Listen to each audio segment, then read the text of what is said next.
All hail the frags, it's your boy FRAG-MENTAL, and we're back with another edition of FRAG-MENTAL!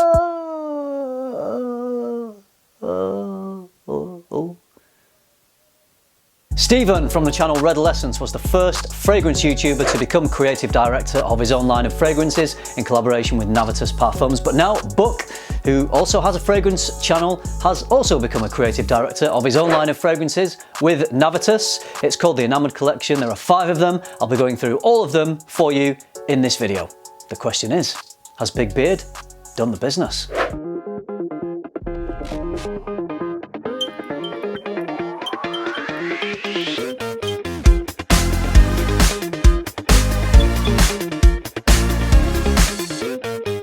So, Book from the channel Big Beard Business has been given the opportunity to become creative director of his own line of fragrances in collaboration with Navitus Parfums, and he has grabbed that opportunity, and I don't blame him. I think it's a great idea. So he's been working with some of the best master perfumers in the world to create the brand new Enamoured Collection, and I feel very privileged that I have all of them here today. I'm going to show you them and give you my first impressions. The first fragrance I'll be talking about is called Verve Matin, and this is from world-renowned perfumer Bertrand Duchefort. Notes in Verve Matin are Sicilian lemon, orange, bergamot, grapefruit, lemon and cardamom, laurel, clary sage, juniper berry, saffron, cinnamon, ambergris, myrrh, musk and driftwood. Before I start specifically talking about this fragrance, I thought it would be a good opportunity to show you the presentation for the Enamoured Collection. So here's the presentation, suitably luxurious and sophisticated, as we've come to expect from Navitus. Nice detailing on the sleeve, and the box actually just slips out, and then we have a harder box here which opens up from the bottom, and we have the fragrance. You'll see there is a card in here, so that contains all the information really you need to know about the fragrance, the name, and then on the back it tells you the notes in here and the name of the perfumers. So yeah, really good presentation. The brief for this one was sexy, intoxicating and provocative, and yeah, I can get that. It's essentially a freshy fragrance. It opens with an invigorating blast of citruses. There's lemon, grapefruit, bergamot and orange in this one. I wouldn't say the citruses are too tart and too punchy. They have a pleasant, rounded quality to them. So really nice, bright, refreshing opening. And then in the mid of this, you've got this really refined, clean, slightly herbal nature. There's some juniper and some sage. One of the best things about this fragrance, or this type of fresh fragrance, is that it has depth. So there's some cinnamon, so a little bit of sweetness. There's some ambergris, myrrh, musks and driftwood note in here, so there's a woody base to it. So even though it's bright and refreshing, it's not a fleeting fragrance. I get good performance off this. It projects really nicely, especially I think in the warmer weather, you're gonna get the best projection off this one. But then it dries down to, I think, what is the central part of this fragrance, because it becomes a slightly creamy, citrusy, woody scent, and longevity is good. This one isn't fleeting, it lasts quite a long time on my skin. I think I could wear this all year round, to be honest with you. Personally, I would get most enjoyment out of it in the summer months, but it's one of those fragrances that you can wear all year round or for the office. In fact, I'd probably say that you would wear this on similar occasions to when you might wear Roger's Elysium. It doesn't smell like that fragrance, but it's the type of scent that you perhaps would wear in the same situations. So Verve Matin is a really nice, quite long-lasting, fresh type fragrance. I enjoy it. The next fragrance I'm talking about is called Elation, and again, the perfumer behind this one is Bertrand Duchefort. Notes in this are bergamot, lime, clementine, pomelo, Brazilian orange, yuzu, geranium, lavender, petitgrain, clary sage, juniper berry, Spanish nutmeg, chypre accord, moss, Indonesian patchouli, musk, amberwood and driftwood.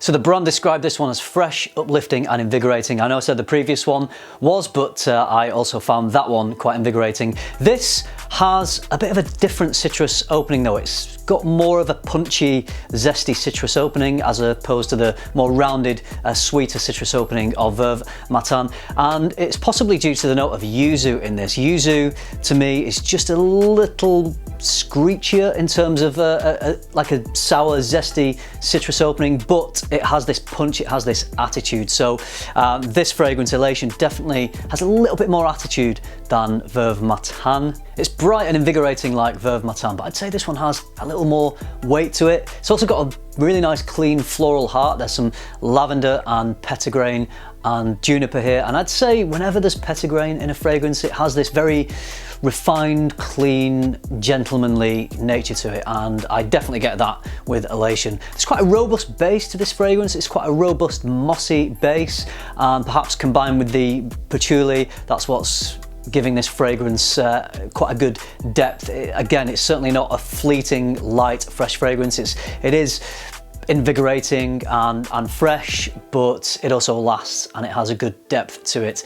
So it's not the same as this fragrance, but I would say that you would perhaps wear Elation in similar situations to when you might wear Bleu de Chanel. I love wearing Bleu de Chanel in the summer, but you can absolutely wear it all year round, and I think you'd probably get the same kind of wear out of Elation.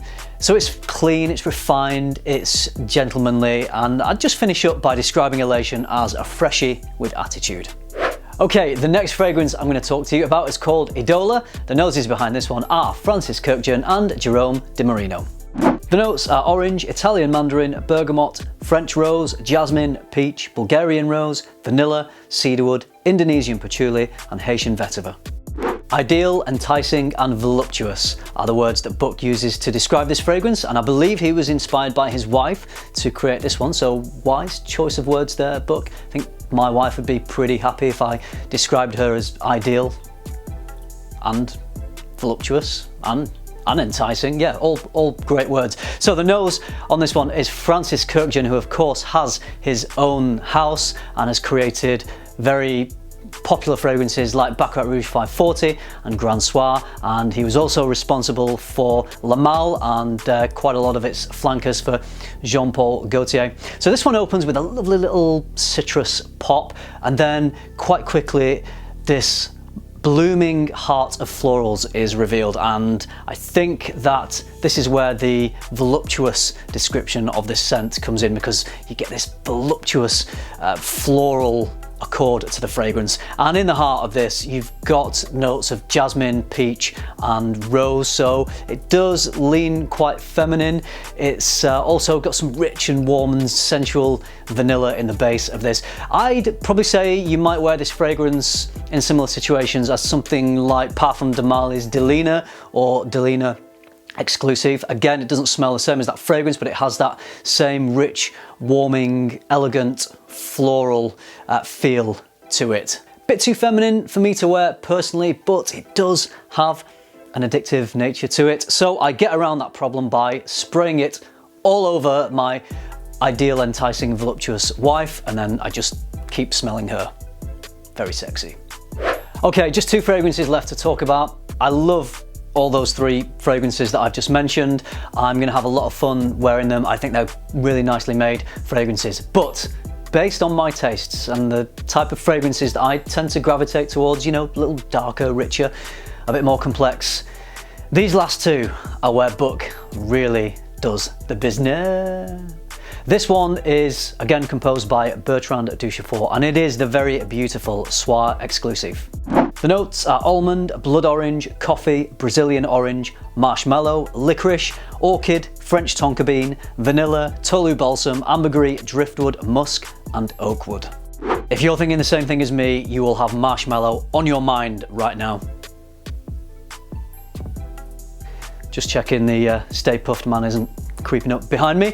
Okay, right, I'll have to try and stop thinking about marshmallows. Stop thinking about marshmallows. Warm, inviting, and seductive is exactly what this fragrance is. I think autumn and winter are going to be the months to wear this one, although I do think it is light enough to be able to wear all year round, in fact, but I think I'll be getting a lot of wear through the autumn and winter, because as well as that sweet, creamy, fluffy, gorgeous marshmallow in the heart of this. You've got notes like almond and coffee and vanilla and tonka bean, so it's hitting all the right notes for me. It's sweet, it's mass appealing. This is actually my wife's favourite of the whole collection. She preferred to smell this off me more than any of the others, and I think this is definitely going to be the compliment getter of the bunch because it's got weight to it, but it's also got great projection. It projects the best out of all of them, so it's got this very diffusive nature, and I think it's got a DNA that is very mass appealing. I think it's going to hit the sweet spot for a lot of people because it's not too heavy, it's not too light and fleeting. I think it's quite a versatile fragrance, and it's got that very mass appealing, addictive smell. So I'm just going to make a little prediction because I think a lot of people will enjoy this scent. I think this might be the best seller from the Enamoured collection.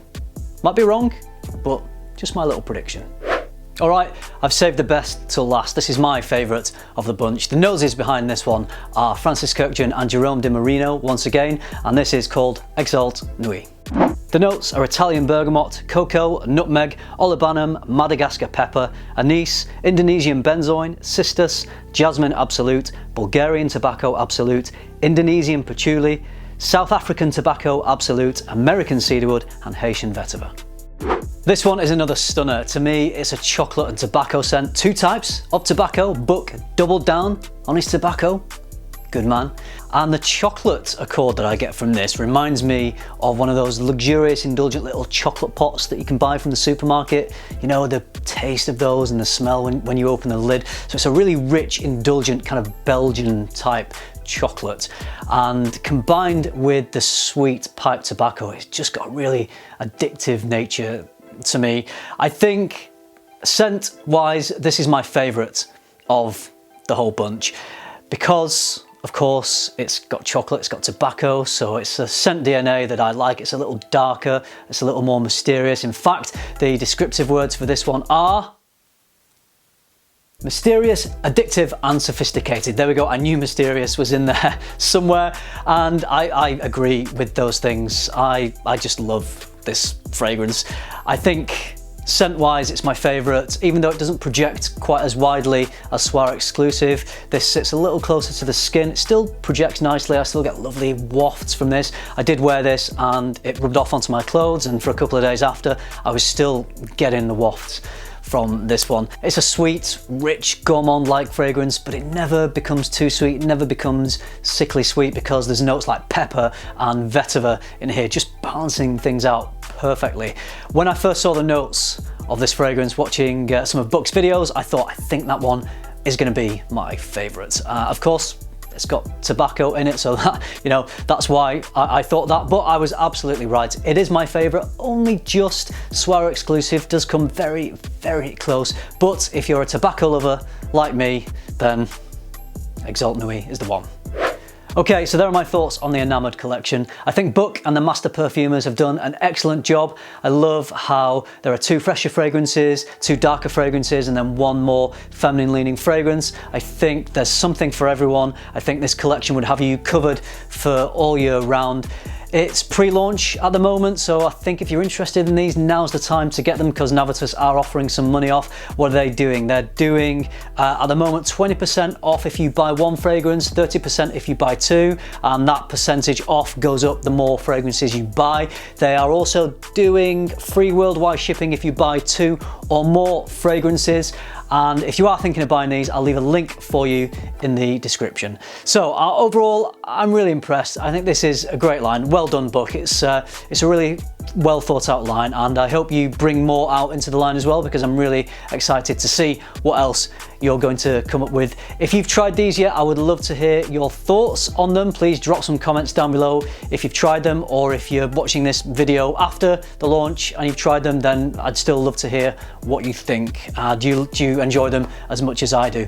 So there we go. There are my thoughts. I hope you enjoyed it. I hope you found it useful. Thank you very much for watching. Remember, keep tuning into FM, keep smelling good, and I'll see you in the next one.